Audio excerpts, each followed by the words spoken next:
Родился я в горах в Киргизии в 1940 году. Я видел папу, маму, бабушку, козу. Это было очень интересное время для того времени.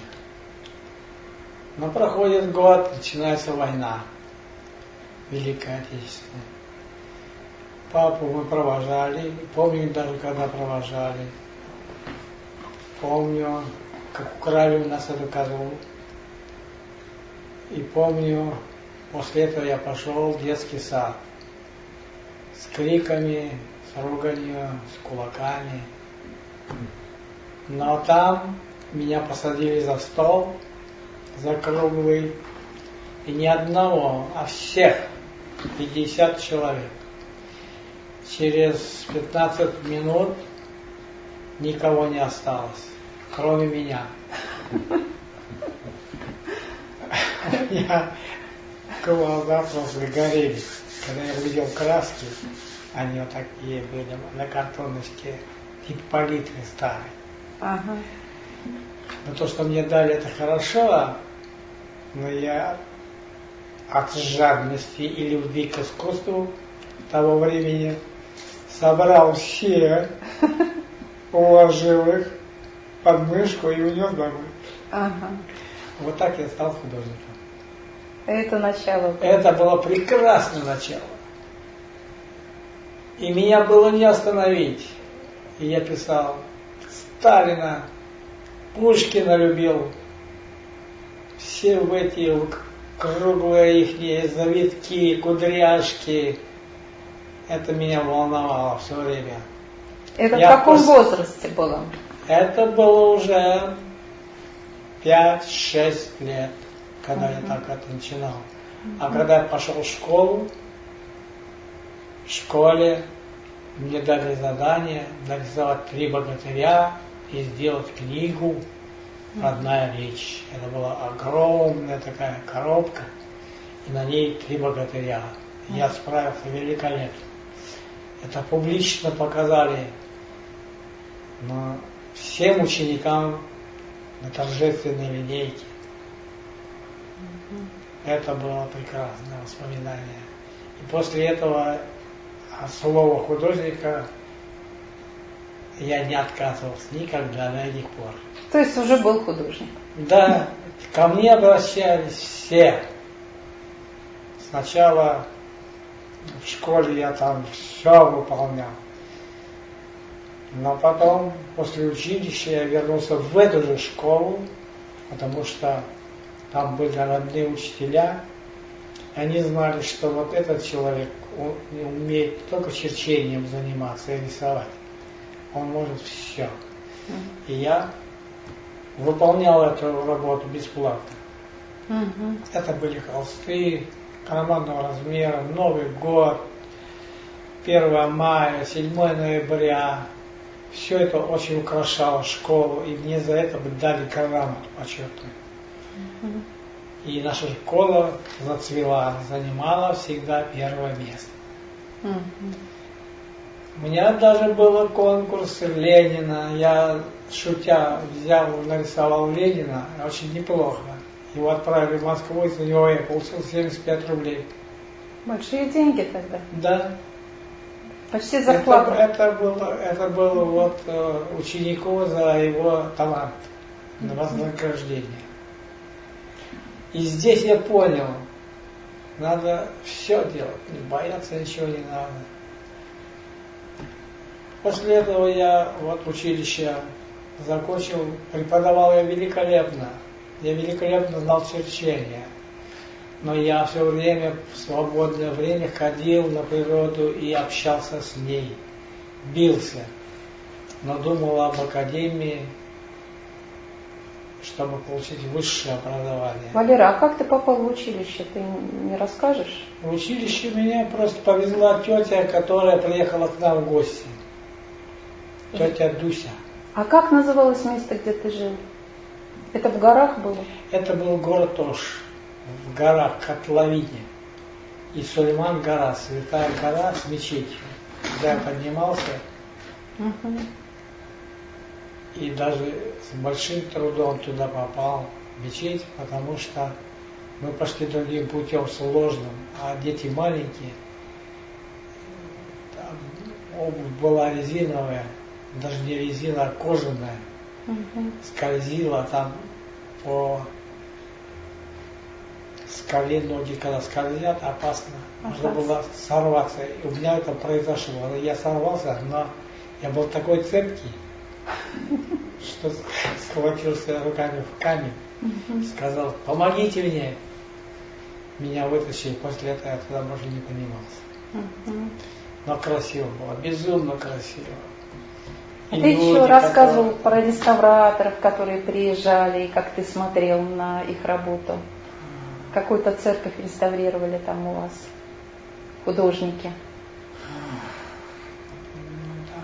Ну там было много чего интересного такого, где я так подсматривал. Я любил, когда люди своими руками творили, писали картины, неважно какие. Вот я подходил и восхищался, и завидовал, просто завидовал. Но не такая зависть была, а вот именно, что они вот, у них это есть, а у меня нет. Мгм. И вот тогда и началась борьба за будущее.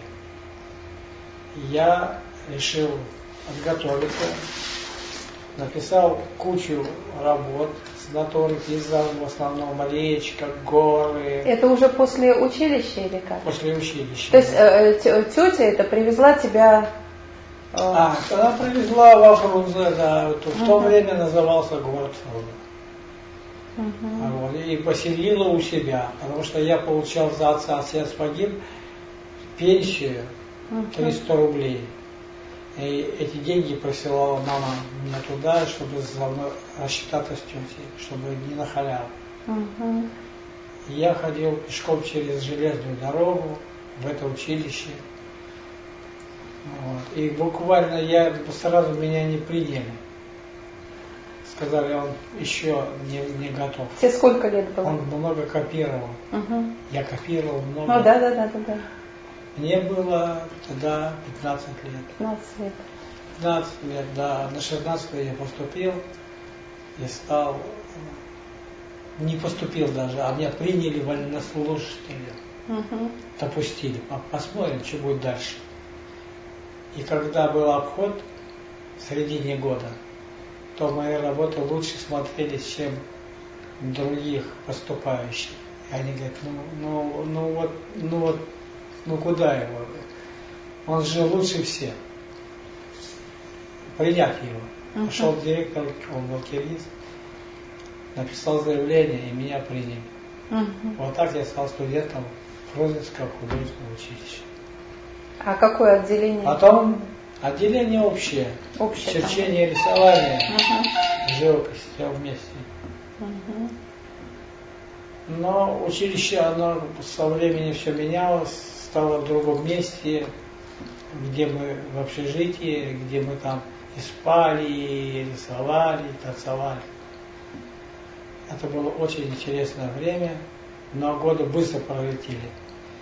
Приходил ко мне, к сожалению, я был на 5 курсе, подходил сам Чуйков, Семен Мгм. Афанасьевич. И когда он посмотрел, я отошел. Он мне лично ничего не сказал, но я слышал, как он говорил Безиковичу, это его будущее, он сильный был художник, у него красивый цвет, чувствует цвет. Обнаженный я писал как раз. Мгм. И потом я слышал через окно, они шли мимо аудитории, тоже обо мне разговор. Дальше я уже не знаю, о чем они говорили. Но после этого я на Чуйкова все время глаз положил, следил за ним, за его работами, за жизнью. Мгм. И мечтал только быть похожим на него. Но вот потом поехал в академию поступать. Но здесь мне повезло. Здесь, когда я поступал, были такие сильно красивые ребята, бороды, костюмы, и все. А я в рубашечке белый, как мальчик пришел. Мне было тяжело очень. И я так подумал, наверное, не поступлю. Вот. Ну, а мой товарищ был высокого роста, крепкий, ведь не переживает. Самое главное – работает. И я работал, я смотрел на другие работы, как делают. Проходит некоторое время, половина из них исчезли. Куда делись, не знаю, и почему. А я продолжал работать, также новая постановка, новые направления, рисунок. Рисунок, правда, у меня что-то тяжело шел, как-то я его особо не любил. Это уже когда ты поступил или при поступлении? При поступлении, да? Да. Угу. И меня это немножко волновало. Угу. И тогда я сделал ставку на композицию. Угу. Вот здесь я сделал большой ролик. Я сделал композицию, которая удивила даже Мельникова. Угу. И он сказал, этого человека надо принять. Хотя, когда мы писали там сочинение, вернее, сочинение меня не запустили. Почему, не понял. А диктантку мы писали, меня вызвали там еще одна смена, потому что мы из других стран. Да, из других и республик. Да, и стали придираться. И из-за этого не хотели администрацию меня пустить. Мельников сказал, он лучше всех вот этих ваших оценок несколько раз. Этого человека нужно взять. И вот таким образом, благодаря него, я поступил. То есть он тебя высмотрел? Но он меня высмотрел. А потом второй раз он высмотрел, когда я был на втором курсе. И у другого художника, но он как-то меня не очень любил. Его отношение я чувствовал даже, не очень приятно было переносить все это. Но я делал свое. Я все время в общежитии, на кровати, где угодно, в фойе я рисовал, в основном композиции. Почему, не знаю. Вот занимался, любил композиции. И когда стало распределение всех, и отличников, и не отличников по мастерским, у меня спросил мой учитель,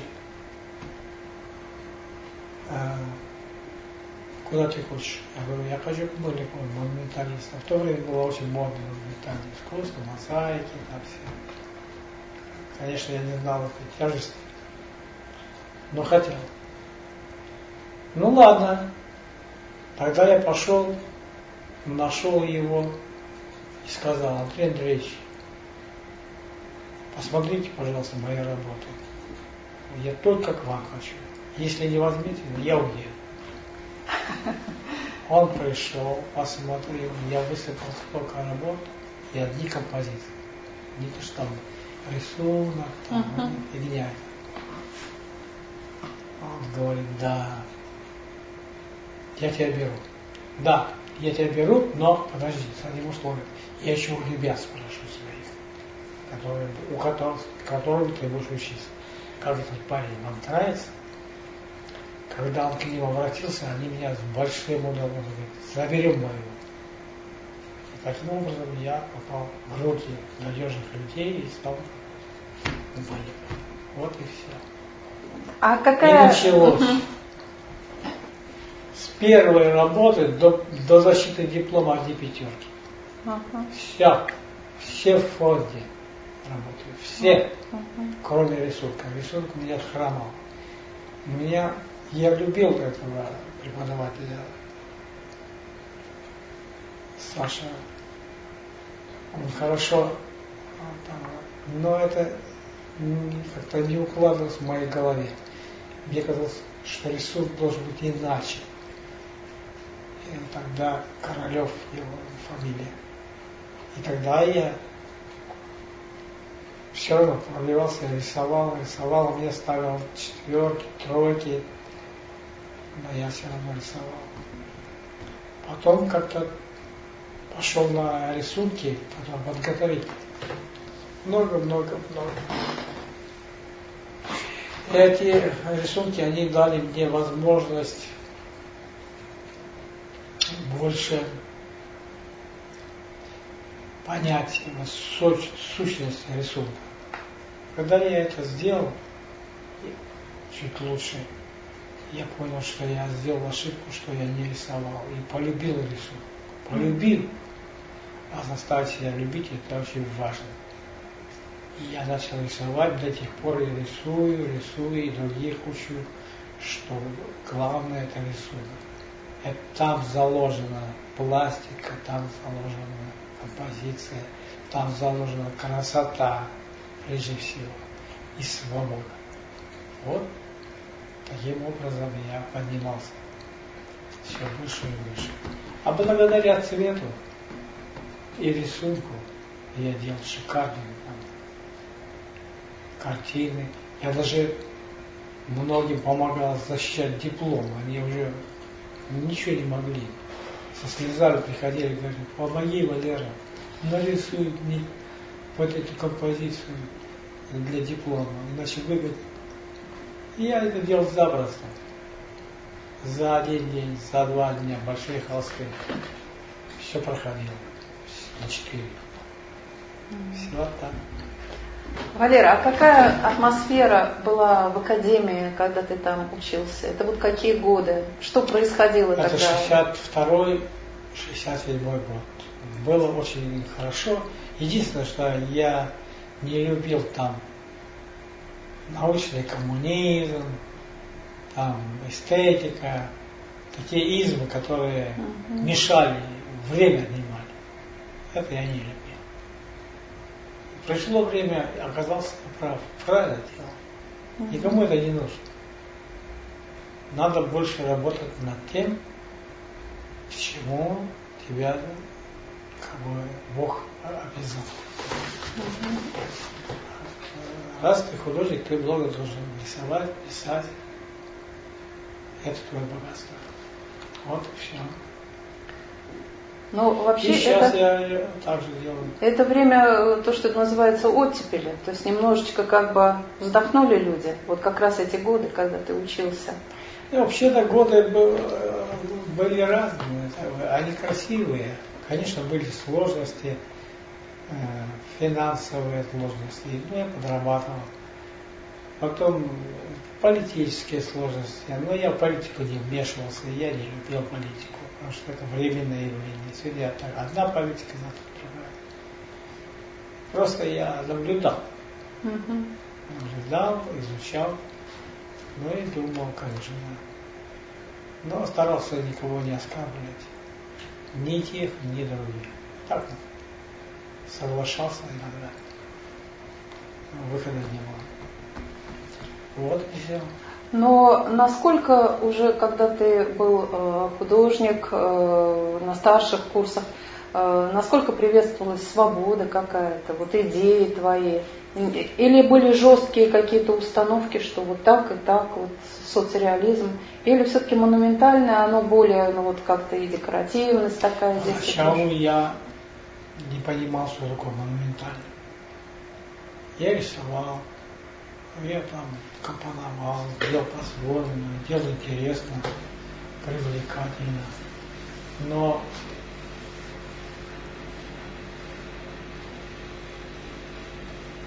если сказать, я думал быть необычно и не похожим и независимым художником. Это важно было для меня. Вот. В принципе, я считаю, что я добился, но не совсем, но это получилось. И вот сейчас я свободно это делаю, и для меня это доставляет огромную радость. И я самое главное понял одно, что не надо делать работ, которые просто будут в куче возле там, в углу стоять. А надо делать работу, чтобы он каждый раз все время радовал не только твое личное сердце, а вот поздоровье человека. Забота это интересно. Вот это вот все время меня волнует. Быть необычным, нестандартным. И я, самое главное, никогда вот мне делали подсказки, там это. И я проанализировал эти подсказки, но сделал все равно по-своему. Это мне лучше вариант. Умение анализировать для меня было и сейчас даже такое личное богатство. Из ничего, благодаря композиции, можно сделать красивые вещи. Все. Валера, а вот твой цвет, этот яркий, но он то, не был яркий. Не был. Не был. Был спокойный, как учили. Особо я не делал. А постепенно вдруг какой-то момент, когда я стал уже после, вернее, пока я не потупил, не стал членом Союза в 1975 году, я понял, что, глядя на выставки, я понял, что я похож на них, на всех. И я решил поправить эту ошибку. Это большая ошибка. Дело не в яркости, это кажется ярко. На самом деле это не ярко, это нормальное явление. Просто нужно уметь видеть и сочетать эти цвета, яркие цвета, в гармонии друг с другом, благодаря композиции. Но потом пошли фактуры, которые стали обогащать содержание. То есть одно другое цепляет, и никак не взаимодействует до сих пор. Вот что-то новенькое сделать, свежее, необычное. Недавно был в Москве, случайно, повезло. Повез меня один человек посмотреть доски Амазона. Посмотрел, удивился. Рядом был Даниэль. Картина Даниэля, там через мост идут туда-сюда. И я думаю, Даниэль прекрасный художник. Но они, конечно, своим таким авангардом, преломлением дают как раз мозгу хорошо раскручиваться, свободно. Вот. Эти женщины, которые учились у Пикассо, у Сезанна, у Матисса в 1906 году. И малечки не промкнул. Я вот удивился, как все так. Они ругались, ссорились, у меня есть книга, там письма. Но это нормальное явление. Борьба за красоту. Вот, все. Поэтому я так смело, умеющий рисовать, я решил сделать Амазон. Вот сейчас одна картина уже в хороших руках, вторую, думаю, осенью выставить. Но мне все нравится. И композиции, и многофигурные, и натюрморты, и пейзажи города. А город вообще никогда не писал, когда учился. Сейчас казалось, ну подумаешь, кирпичи, окна там, асфальт, машины какие-то кондовые. А сейчас пришло другое время, я на него другими глазами смотрю. Я смотрю на него и в воду, и что под водой, и в небе. Вот для меня город теперь такой. Необычный, красивый город. Многие не понимают этой красоты. Вот, обидно. Вот единственное обидно на душе становится, что трудно передать то наслаждение и красоты, которые их окружают, людей. вот в той картине, где я говорю про тучи, вот единственный столб адмирала Ушакова в воде. Но это вот эта мысль, которая до сих пор сидит во мне. Я хочу сделать 3 столба, но только на воде. По-другому. Это будет очень интересно, это будет память, это будет красиво, это будет и по теме хорошо, и близко к печальному глубоко. Но Старый Петербург мне не нравится тем, что развалины, я еще в училище писал, эти развалюхи, заборы, решетки и все. Немножко надо быть, как бы смотреть другими глазами на будущее. Да будет хорошо. Валер, а как складывалась твоя жизнь, творческая жизнь после окончания Академии художеств? Что происходило? Как ты? Ну, сразу я пошел преподавать в Мухинское училище 3 года. Но работать не мог. Не было мастерской. Вот. Выкладывался до предела, там отдавал. И главное, ко мне шли ученики из других классов. То есть я удивлялся. Правда, 8 человек, а было 80. Откуда? Нам нравится, как вы говорите, как вы рисуете, как вы... Я никому не отказывал, и рисовал, помогал. Но мизерная зарплата заставила меня искать работу и выйти в жизнь по-другому. Я через почту нашел одну работу, вторую, и так понял, что надо искать самому. Выполнять заказ, монументализм, роспись, витражи, сварной металл, все могу. И пошла жизнь хорошая. Стали деньги настоящие. И ездить по городам. Архангельск, Калининград, Урал, Армения. В Армении 4 мозаики стоят. Они за мной прилетали на самолете, забрали меня, как воры. Говорят, ты поедешь обязательно. Мы тебя, обязательно возьмем. Вот, давай паспорт и быстренько на самолет. Завтра мы тебя увезем. Вот так я попал в Армению. И что там за мозаики были? Каких? Большого размера, 11 метров на 5. А что это за здания были? Здания были... Это пансионаты были для детей. Там бассейн, в основном бассейн, рыбы, люди, пловцы, монументальное искусство, рисование, там мощный замах, фигуры большие, рыбы. И потом материал хороший. Сама в академии брал.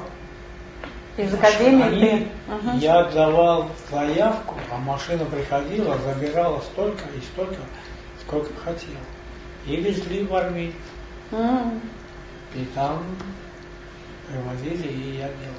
Ты организовывал бригаду?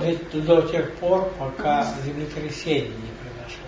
Ну расскажи, как это было про землетрясение. Землетрясение было все в 11. Это в Спитаке, 20, да? В Спитаке, да. Я прошел, как чувствовал, что я его последний раз вижу.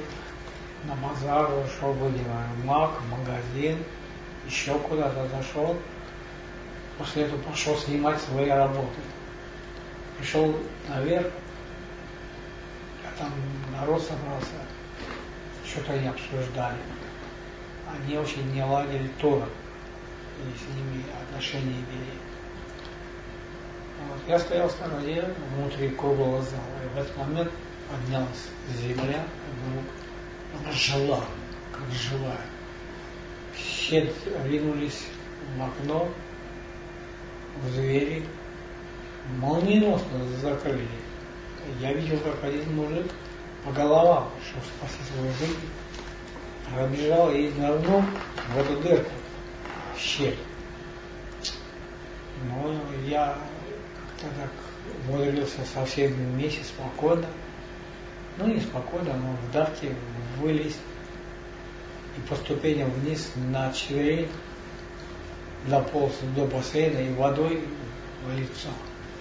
А потом смотрю, земля в трещине большая. Стало не по себе в трещину, землю увидеть. И мы с другом были, решили, все, мы теперь работу сделали, надо улетать. Вот и все. Не хочу, в общем, то, что я видел, страшно. Ты рассказывал, что ты еще вернулся и забрал документы из здания, и потом выложил на бассейне это все. Люди побросали сумки, все, выскочили из здания и сидели. Ну были эти моменты. Ну расскажи, это очень интересно так. Люди, когда землетрясение началось, все бросали все, что в руках было. Паспорта, там. Мне пришлось вот собрать это все и принести прямо на бассейн, так разложить. То есть ты вернулся в здание, собрал документы, похватал и выложил для людей. На бассейн, да. Сделал маленькое добро. Но скажи, пожалуйста... Жаль, что больше не состоялось. Потому что мозаик, который я сделал, 6. Из них 4 остались целы. Остались целы. Благодаря спектаклю. Ну и все. Здесь билет на самолет у меня был уже обратный. Но самолета не было. Пришлось уже подождать. Ты еще тогда рассказывал, как раз мы общались, когда ты вернулся оттуда, и ты рассказывал, что ты шел по городу, и там были лица все в пыли, и только глаза были, вот эти черные глаза, полные страдания. Ну да, когда мы... Да, собственно, у нас так было. Да. Потому что в этот момент я увидел город, который был в пыли и в огнях, в его в точках. И вот эта пыль оседала, и человек покрывался пылью, и оставил, только глаза оставались. Остальное все черное. Все в пыли. И ты поехал быстрее в Ереван, да? Оттуда, чтобы улететь. Это дело случая, повезло нам. Просто мы говорим с товарищем, нам делать больше нечего здесь. Мы радости не принесем. Все, погубило землетрясение. Найдем машину, мы хотели так. Но здесь шел таксист. Мы ему сказали, заплатим, давай в Ереван. Он посадил нас, и он мчался с такой огромной скоростью, я еще не видел, что машины ходили. Он был уже сумасшедший. Ну вот он нас привез в центр. Первое, что мы сделали, это в аптеке остановили, пошли в аптеку, сказали, там такая трагедия, нужно таблетки успокоительные, нам дали. И мы взяли таблетки и пошли в кафе, там никого нет, тишина. По большому бокалу взяли сок, выпили таблетки. И потом только стали соображать, что делать дальше. Мы поехали прямо в аэропорт. В этот момент приехал член политбюро. Сейчас я его плохо помню фамилию. Может, поставили. И все полеты запретили. Все запретили. Сказали, вот этот человек, мы его ждали, он прилетел, сейчас поедем туда и решим много политических вопросов. А мы пошли в кассу и стали говорить, как нам быть, что делать, билеты есть. Да, взяли еще билеты на Москву на всякий случай и сидели, ждали. В кафе ходили и на Москву ждали. Вот и все. И улетели. Улетели тогда, когда пришел наш самолет из Санкт-Петербурга. Нам повезло. А эти билеты, там сказали, прилетите в Петербург и в кассе сдадите. Так мы и сделали. Вот и все, пока. Но ты к этой теме никогда не возвращался, у тебя не рисовал, ничего, ведь это такое серьезное было переживание. Зачем травмировать человека, если он уже получил травму? Я видел, но я стараюсь забыть, потому что нельзя напоминать об этих ужасах. Это ужасно, конечно. Вот и все. Валер, а как твоя судьба складывалась, когда началась перестройка и уже не было таких заказов больших, монументальных? Как ты вот это время, что с тобой происходило? В основном я делал,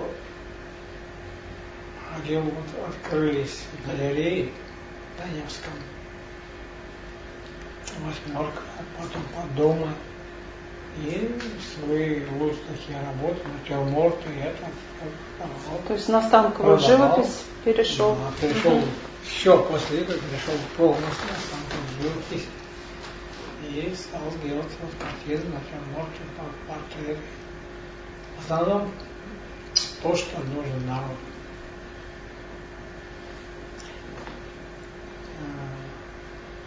Я стал, вот здесь я стал лучше писать Петербург. Потребность появилась. У людей появилась потребность показать город. И были востребованы твои работы? Покупались? Иностранцы, немцы и англичане.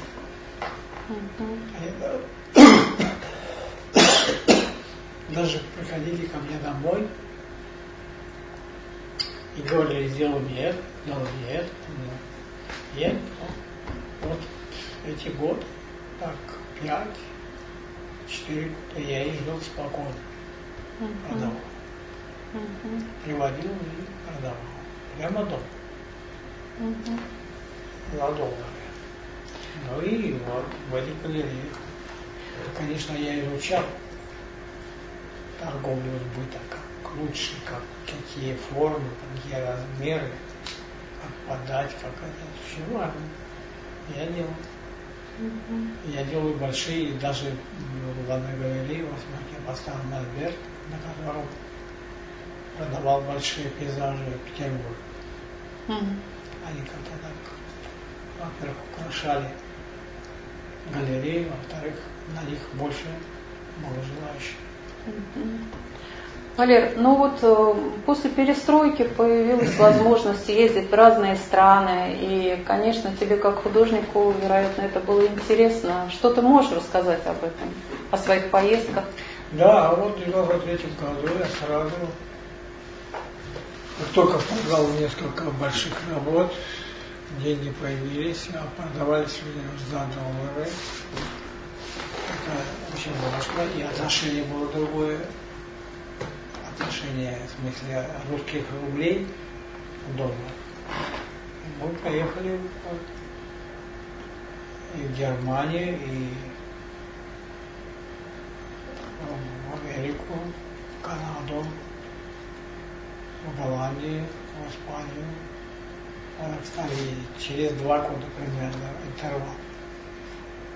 Благодаря этим работам. И какие у тебя, какие впечатления были от стран, что с тобой происходило, когда ты так вот уехал?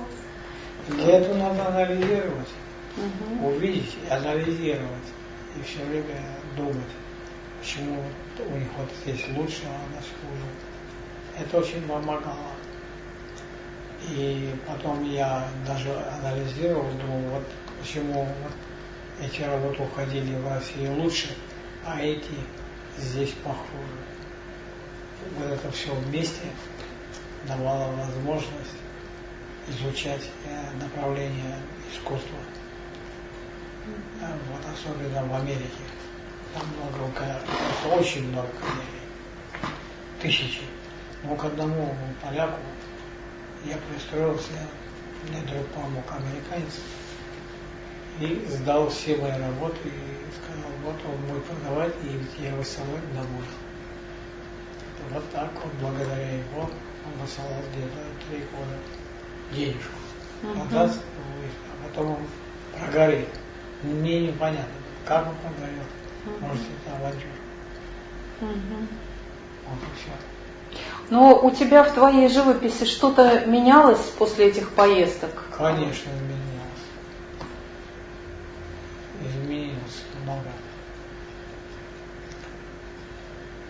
Но главное, конечно, это вот у меня на стене висит вот там плакат Пикассо, там где период. Это как раз случайно был взят для того, чтобы анализировать, чем заниматься и как заниматься. То есть, увидев работу этих художников, начинаешь думать иначе. То есть наша школа хорошо, но все равно надо забывать, что там тоже художники интересные и много интересного делают. Но самое главное, их не под одну гребенку не утюжат. Они все время как-то выделяются. Вот это вот выделение заставило меня думать, почему они выделяются. Я был в Париже, в Монмартре, посмотрел разных художников, и русских, и американцев, французов, и кто как рисует, и как пишет. И делал выводы свои.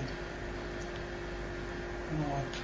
Но нужно, конечно, все зависит от головы, уметь делать выводы правильные, а не ущерб. Вот и все. То есть я сейчас уже остановился, не стал ездить, потому что я все почти видел, и Китай видел, и Турцию, и Голландию, и Италию. Вот в Англию не пустили, правда. Ну, ничего. А расскажи про Китай. Там долго ведь ты очень жил. 3 месяца. Это была такая интересная поездка. 3 месяца. Расскажи, пожалуйста. Но здесь была организация одного художника, который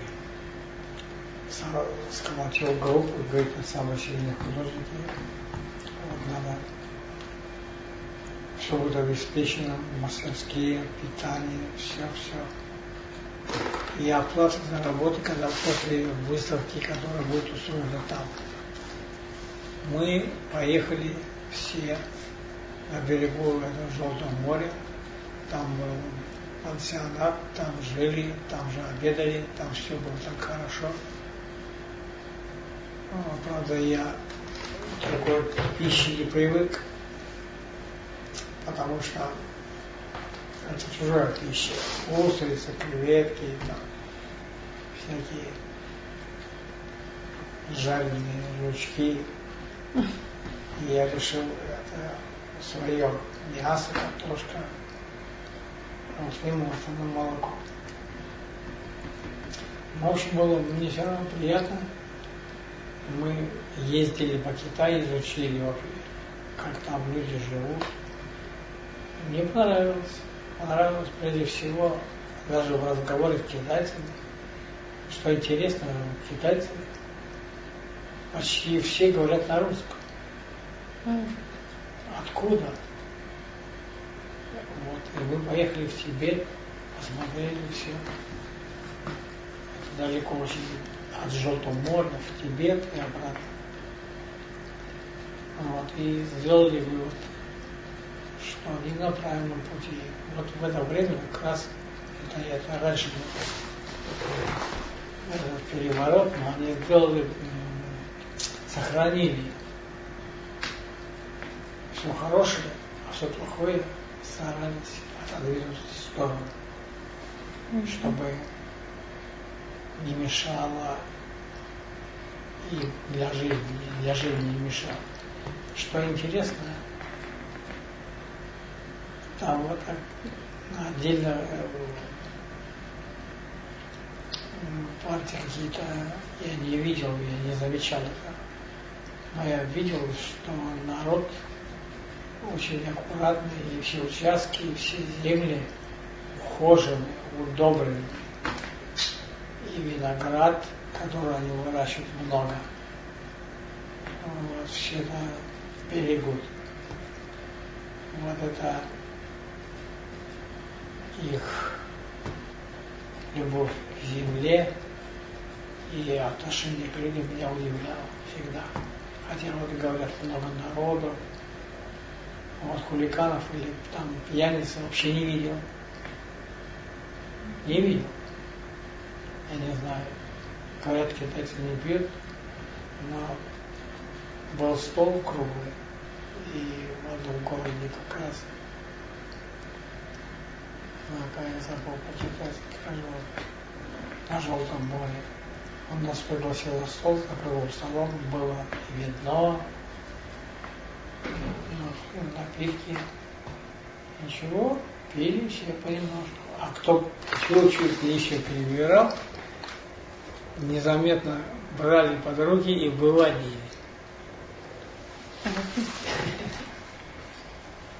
Да, не стесняясь, что мы здесь. Это было по-китайски сделано. Потом внизу стояла машина и домой. Отдыхать. Драк я не видел, не было. А так все это было. А сколько картин ты там написал? Я написал 35 больших. За 3 месяца? За 3 месяца. Но вместе с женой. Я закладывал, делал эскизы, вот что меня и двигало. Я делал композиции, закладывал, рисовал, говорю, здесь вот этой краской, здесь вот этой краской, как вот здесь. Пятое. А я там разберусь. Это мне помогало, что, во-первых, сохли холсты, готовые были, и еще крашены. А я просто думал, как дальше быть. Но использовал те рисунки, которые я брал с собой. Использовал. Немножко так. Сначала боязливо, а потом уже стал увереннее. Вот напротив висит портрет и крабы. Это фрагмент картины в круглом блюде. Крабы. И это была картина. Сейчас я покажу. Китайский попугай. Вот эти 3 картины. Крабы, попугай и китаянка. Все на символах. И китаянка. Китаянка, да. О. В общем, у меня хорошее сложилось отношение с ними, и я их полюбил. Вот единственное, что договор был заключен, договор был подписан, но деньги, я звонил, но деньги куда-то исчезли. То есть картины ты там оставил? Картина была выставка, картины я оставил, 5 картин. Потом я здесь написал, то, что организовал Скажи, пожалуйста, вот ты с Мыльниковым потом еще встречался, там как-то общался, какие-то свои работы ему показывал? Я с ним общался тогда, раза 3-4 приходил на день рождения прямо домой. И он подписал мне книгу. Я подписал. Он следил за твоими успехами? Ну, все-таки конечно, ты когда ученик на выставках наблюдал, как я расту. Некоторые мои соподвижники, художники, вот, которые преподавали, вернее, сейчас преподают, они сказали, что я стал абстракционистом. И я не знаю, и мне кажется, реалий того, что я делаю, нет. Вот лес, пожалуйста. Один, второй пост, это вот так, вот здесь разный. Если соединишь, то будет композиция, лес будет в пространстве и не в квадрате, а вытянутый из двух частей. И с фактурой. С фактурой, потому что там же лес это вот поверхность, кора, это же красиво. А то, что зеленое, это клюква растет. И лес не шишкинский, там тоже хорошо, но то время ушло. А здесь по-другому. Праздничный лес. Вот за что я его и полюбил.